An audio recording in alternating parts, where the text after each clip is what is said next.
તો lucky draw મામલે ગુજરાત ફર્સ્ટના અહેવાલની અસર જોવા મળી। લકી ડ્રોએ ગેરકાયદેસર છે, આખરે બંધ થયું છે, લોકોને ચેતવણી પણ આપવામાં આવી છે।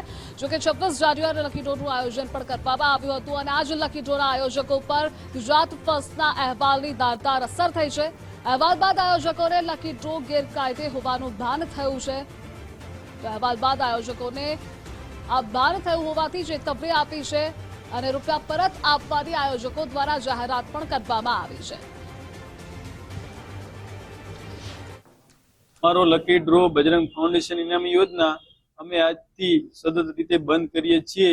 અમારી આજુબાજુમાં ચાલતા બીજા ડ્રોની દેખાદેખીમાં અમે પણ ડ્રો કરવાનો હતો, પરંતુ ગુજરાત ફર્સ્ટમાં વારંવાર સમાચાર મળ્યા કે ડ્રો ગેરકાનૂની છે, જેથી આજથી અમે અમારો બજરંગ લકી ડ્રો બંધ કરીએ છીએ।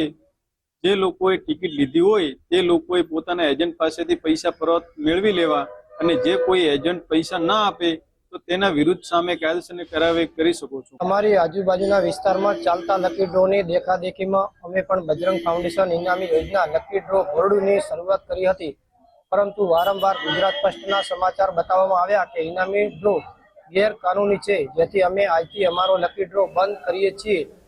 જે લોકોએ ગ્રાહકો એજન્ટ પાસેથી ટિકિટ લીધી હોય તો તેમની પાસેથી પેમેન્ટ પરત લેવા વિનંતી।